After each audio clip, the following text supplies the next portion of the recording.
கனம் பண்ணு. விளைச்சல் சொல்றாரு இங்க வந்து அரிசி வருது, நெல்லு வருது. இப்ப என்ன பண்ண? முதலாவது ஒரு மூட்டை கொண்டு வந்து ஆலயத்துல போடு. ஹல்லேலூயா. அங்க இருக்கும்போது தான் ஒருத்தர் மளிகை பொருள் வாங்குவாங்க பாருங்க. வாங்கிட்டு வந்து என்ன பண்ணுவாங்க? ஃபர்ஸ்ட் எடுத்தோன்னே எல்லாம் ஆண்டுக்கு ஒரு பங்கு எடுத்து போட்டுவாங்க. கொஞ்சம் புளி, கொஞ்சம் பூண்டு, கொஞ்சம் உப்பு, கொஞ்சம் எல்லாம் அப்படியே கவர்ல கட்டி கொண்டு வந்து கொடுத்துருவாங்க.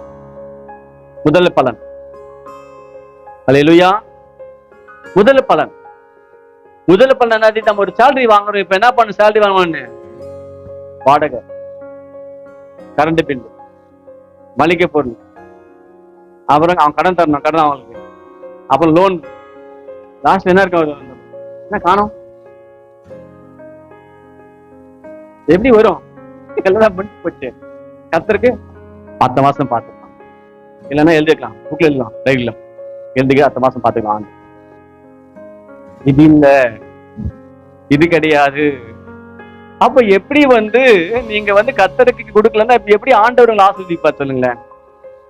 அப்ப கர்த்தர் கொடுத்தாதான் ஆசீர்வதிப்பாரு நீ நினைக்கிறேன். பைபிள் அப்படி போடல. வந்து விதைக்கிறவன் அறுப்பான், கொடுங்கள் அப்போது கொடுக்கப்படும். அப்ப கர்த்தருக்கு முதல் பலன். முதல் பலன் என்னதான்? வந்து நீங்க சேலரி வாங்கிட்டு வந்து என்ன பண்ண? ஃபர்ஸ்ட் தேவனுக்கு, முதலாவது நீங்க தேவனுக்கு கொடுக்கணும். அதுதான் ஃபர்ஸ்ட் நீ கொடுத்தீங்கன்னா மீதி எல்லாம் அவன் பார்த்துப்பார். இங்க யாரும் ஃபர்ஸ்ட் கொடுக்கறது கிடையாது. சேலரி வாங்கிட்டு என்ன பண்ண? ஃபர்ஸ்ட் கவர்ல போட்டு எடுத்து வச்சிடணும். இது கர்த்தருக்கு கொடுத்த. நம்மள யாரு இது? இப்போ நம்ம என்ன பண்ணுவோம்னா, நான் வந்து காசு வந்து ஃபர்ஸ்ட் என்ன பண்ணுவேன்? ஒரு கவர் எடுத்து அதை போட்டுருவேன். காசு வந்து எதுக்கு? சர்ச்சி வாடகை. அந்த கவர் எடுக்க மாட்டான். அது எதுக்கு?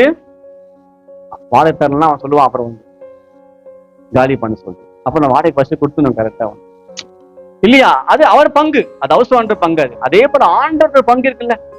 நம்ம சேலரி வாங்கிட்டு வந்த உடனே என்ன பண்ணணும்? தசமபாகம் எடுத்து கர்த்தருக்கு அதை வச்சிருந்தோம் கவர்ல போட்டு. அது தொடவே கூடாது. இதை வச்சிருப்பாங்க போட்டு. ஒரு வாரம் கழிச்சு பார்த்தா வீட்டுல ஏதாவது தேவைப்படும், காசு இருக்காது கையில, எடுத்து அந்த போடு, அப்புறம் பாத்துக்கலாம். அப்படியே கிடையாது. கர்த்தருக்கு இருந்தா கர்த்தருக்கு சொல்றாரு, நான் கர்த்தர், எனக்குரிய பங்கு இருக்கு. அல்லேலூயா. ஆண்டு அழகா சொல்றாரு, வஞ்சித்தீர்கள் என்றாரு. என்ன வஞ்சித்தீங்க? நாங்க இங்க வஞ்சித்தவங்களே. எப்போ வஞ்சித்தோம் கேட்கறாங்க. சொல்றாரு, தசமபாகத்தாலவோ வஞ்சித்தீர்கள். ஆண்டு சொல்றாரு, தசமத்தை வஞ்சித்தீங்க. அப்ப கர்த்தருடைய பங்கு கர்த்தர் கொடுக்க என்ன பண்றோம்? எனக்கு வந்து நம்ம வஞ்சிக்கிறோம். இன்னைக்கு யாரா இருந்தாலும் தேவன் நம்மை ஆஸ்வதிக்கிறாரு, தேவன் நம்ம கொடுக்கிறாரு. ஆண்டவர் பிள்ளைகளாக நம்ம எல்லாரும் கூட எந்த சபைக்கு போனாலும், நம்ம எங்க இருந்தாலும் கூட கர்த்தர் கொடுத்த வேலைகள் நம்ம ஆசீர்வதிக்கும் போது நம்ம அந்த ஆலயத்துக்கு நம்ம தசமபாகம் கண்டிப்பா நம்ம கொடுக்கணும். அது கொடுக்கும் போதுதான் கர்த்தர் என்ன பண்ணணும்? இன்னும் வானத்தின் பலகடிகள் திறந்து ஆண்டு நம்மை ஆஸ்வதிப்பார். தான் இங்க சொல்றாரு, இங்க வந்து உன் பொருளாலும் உன் எல்லா விளைவின் முதல பலனாலும் என்ன பண்ணு?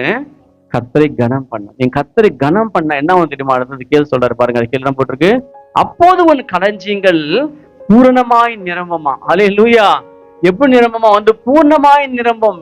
நம்ம வீட்டுல குறை இருக்காது, பீரவால காசு இல்லாம இருக்காது, அரிசி கம்மியா ஆகாது உனக்கு வந்து. எப்போ நீ கர்த்தருக்கு முதல் பலன், முதலதை கர்த்தர் கொடுப்பாயானால் பைபிள் சொல்லுது, உன்னோட களஞ்சியங்கள், உன்னுடைய எல்லா வீட்டு ஆசீர்வாதங்கள் எப்படி இருக்குமா? வந்து பூரணமாய் நிரம்பமா. வந்து நம்ம பல்சுல எப்பவுமே காசு எழுந்துகிட்டே இருக்கும், அதான் பூரணம். நம்ம பீர்வால காசு இருக்கணும், அதான் பூரணம். வந்து அதான் பூரணம். வந்து எப்போ நீ கர்த்தருக்கு கனம், நீ முதல் பலனை கொடுப்பாயானால் ஸ்தோத்திரம், உன் களஞ்சியங்கள் பூர்ணமாய் நிரம்பும், உன் ஆலைகளிலே திராட்சை புரண்டு ஓடும். மற்றவங்களுக்கு கொடுக்கத்தக்க கதவை உன்னை மாத்துவார, புரண்டு ஓடும். நன்மையும் கிருபையும் உன்னை தொடர்ந்து வரும். என் பாத்திரம் நிரம்பி வழியும். எப்ப வழியும்? நீ முதல் பண கர்த்தருக்கு கனம் பண்ணுவாயானால் உன் ஆலைகள் நிரம்பும், உன் களஞ்சியங்கள் பூரணமா இருக்குமா? வந்து அல்லேலூயா. புதிய ஆண்டிலே கூட ஆண்டவர் அப்படியாக உங்களோட களஞ்சியங்களை என்ன பண்ணுவார்? வந்து பூர்ணமாய் நிரம்பி வழியத்தக்கதாய் கர்த்தர் செய்வாராக. கர்த்தரை கனப்படுத்துங்க, கர்த்தர் உங்களை கனம் பண்ணுவார். கர்த்தர்